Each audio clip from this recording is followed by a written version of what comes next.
So in our last conversation, we talked about flowing with life and how overthinking the future can hold us back. But what if the thing really holding us back isn't just overthinking? It's our own ego? Trust me when I say this, the ego is something that's very important to understand. It can both help build and destroy aspects of your life, sometimes for the better and sometimes for the worse. Yeah, the ego is tricky. It's like this invisible force shaping how we see ourselves and the world around us. It can push us to achieve more, stand up for ourselves, and take pride in our work. But it can also trap us in cycles of insecurity, comparison, and even self-sabotage. How do you see it playing out in your own life? I've gotten better with it. I work hard to make sure I don't fully associate with my ego, which is easier said than done. Ego is who we are, but sometimes who we are isn't accurate to who we want to become. The ego is the character we are currently playing, and through awareness and meditation, you can step back to see that character. That's a powerful way to put it. The ego is like a character we're playing, and if we're not careful, we get so caught up in the role that we forget we're more than just that character. Meditation and awareness give us that perspective, letting us step back and rewrite the script if needed. But do you think there's ever a time when fully embracing the ego is actually a good thing? There's definitely times where embracing the ego is a good thing. Without ego, you don't have a character. Without a character with beliefs and values, nothing is real at that point. If nothing is real, then other people's opinions and values don't matter to you. Basically, what I'm trying to say is, without ego, you can't defend what you believe is right. At one point, I stepped so far back from my ego, I couldn't answer anyone's questions because anything was real to me. I wouldn't defend anything because nothing was real to me. Being able to step that far back isn't a bad thing, though. It allows you to see through others' eyes, which is an insanely useful tool to have. You have to be able to come back into your character to use that tool, though. It's like ego is the anchor that keeps us grounded in reality, giving us a sense of identity, values, and the ability to stand for something. But if you step too far back from it, you lose all attachment to what's real, and suddenly, nothing matters. That detachment can be powerful because it lets you see the world through different perspectives. But if you don't return to your character, it's almost like you're floating without direction. So the real skill isn't just detaching from ego.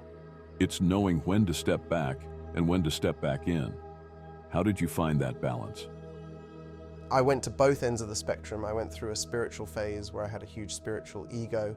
Then I left spirituality behind and became so dissociated from who I was, I couldn't communicate with other people. Everything seemed silly when I first detached from my ego. Seeing people argue about silly things that seemed important to them, it was through those experiences that I found a balance. That makes sense. You had to experience both extremes to understand where the balance was.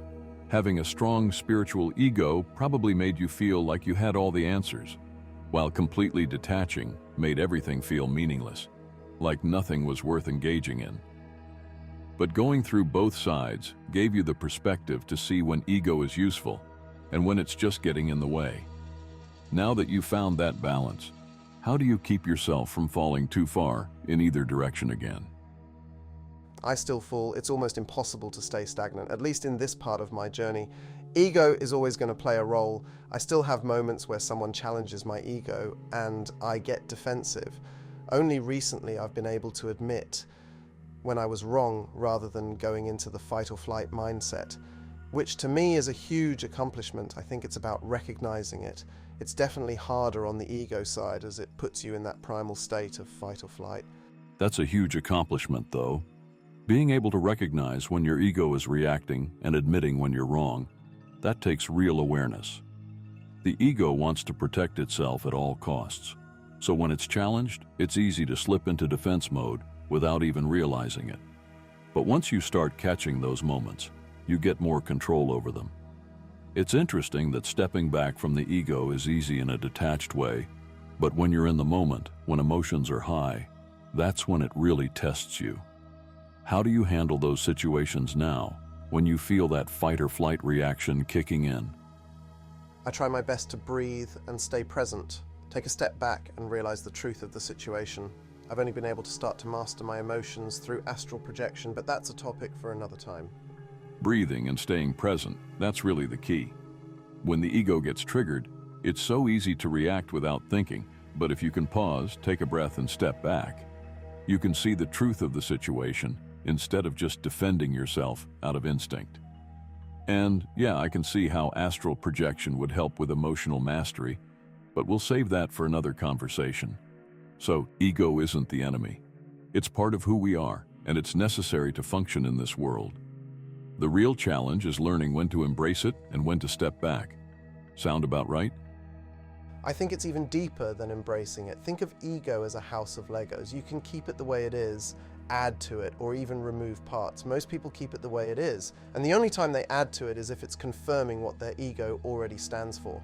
The hardest thing is taking pieces away to create your ideal ego. Trust me when I say it's hard. Some people have complete ego deaths where they have the option to rebuild. The problem is, when your character is perceived to be dead, it can be the scariest thing in the world. So most in those moments quickly run back to their original house of Legos. The only problem after that is it becomes a bit more fragile and is no longer as sturdy as it once was. That's a crazy good analogy. The ego is a house of Legos. Most people just leave it as is, only adding pieces that reinforce what they already believe. But actually taking pieces away, that's the hard part, because it means questioning who you are and what you've built your identity around. And then there's the extreme version, complete ego death. That's when the whole house collapses, and you're left with the option to rebuild from scratch. But that moment is terrifying, because if your character, your identity is gone, then what are you? So most people panic and rebuild the same house as before, only now it's shakier. It's like once you see the cracks, you can't unsee them. So what do you think is the right approach?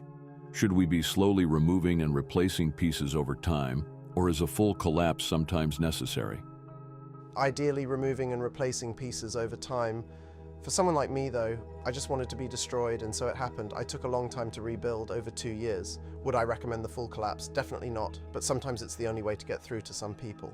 Yeah, ideally, slow change is the way to go, removing and replacing pieces over time so the foundation stays strong. But for some people like you, the only way forward is complete destruction. It's not the recommended path, but sometimes it's the only thing strong enough to break through. 2 years to rebuild, that's a long process. But I bet the version of yourself you built after that collapse is way more intentional than the one before. Looking back, do you think there was anything that could have stopped you from needing the full collapse, or was it inevitable? I think it was inevitable. Like, through my spiritual path, I added so much to my ego, and none of it was on stable ground. My house was full of unfinished, broken pieces, and it was only a matter of time before it fell apart. Unfortunately for me, when it fell apart, it took everything with it. I could barely function after it happened, and I wouldn't wish that experience on anyone. I'm grateful I had it though, and would never change it if I could. The fact that you wouldn't change it says a lot. It means that even though it was painful, it gave you something valuable. Maybe clarity, maybe a deeper understanding of yourself. What do you think was the most important lesson you took from that experience? The true lesson I took away can't be put into words. A perspective shift is the best way I can describe it. Trying to put one important lesson into words is almost giving that experience a disservice, as if one lesson can truly wrap up that experience. Gun to head though, I would say, nothing is as it seems, and the second you think you know something, it probably means you don't. Some lessons aren't meant to be put into words. They're felt, understood on a level deeper than language. A perspective shift is the best way to describe it, because once you see things differently, you can't go back to the way you saw them before. But if you had to put it into words, nothing is as it seems, and the second you think you know something, you probably don't. That's powerful. It's almost like certainty is the illusion, and real understanding comes from knowing how little we actually know. Do you think that mindset makes life easier or harder? Knowing that what we know only shows how much we don't know. It makes you not sweat the small stuff. However, when you see people sweating the small things, it gives you a bit of a disconnect. So I would say it makes life both easier and harder. That's the paradox. You stop sweating the small stuff, which makes life easier. But at the same time, it creates a disconnect from people who are still caught up in it. It's like you're watching people stress over things that, from your perspective, don't really matter, but to them, they do.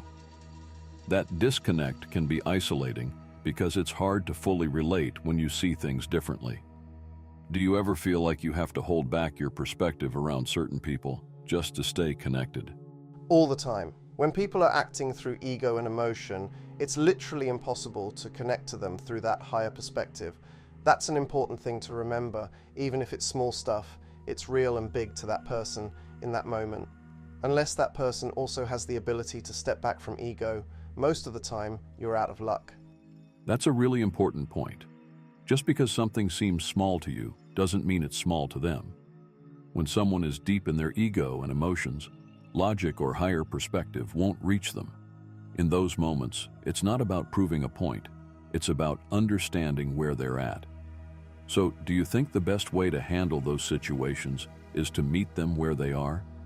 Or do you think there are moments where it's worth trying to get them to step back? You can try to get them to step back. From my experience, though, you have to meet them where they are without getting completely sucked in. If you try to force someone to step back when they're caught up in their emotions, they'll probably just resist even more. But if you meet them where they are, acknowledge what they're feeling without fully getting sucked in, you at least create a space where they might be able to step back on their own. It's like walking a tightrope between empathy and detachment.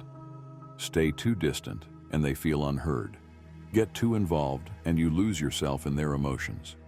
Have you found any specific ways to keep that balance when you're in those situations? Working on it, it's new terrain for me. A lot of the time I end up feeling bad after and useless. I've learned that when people are going to go through things, the best you can do is be there with them and try your best not to get sucked into the emotion of it. The more you try to meet them or the more you try to show them another perspective, the more you are going to get hurt. It's unfortunate, especially when it's someone you love, but again, the best you can do is to be there for them without getting sucked in and wasting your energy. Yeah, that's the tough part. Wanting to help, but realizing that some things people just have to go through on their own. You can stand by them, support them, but if you try too hard to pull them out or show them another perspective, you end up drained, feeling useless, or even hurt yourself. It's especially hard when it's someone you love because you don't want to see them suffer. But at the end of the day, their journey is their own, and all you can really do is be there without losing yourself in it. Just sitting with them in the darkness, letting them know they're not alone, without letting it consume you. That's real support. It takes a lot of self-awareness to make that shift because the instinct is to do more, to fix things. But sometimes, presence is the most valuable thing you can offer.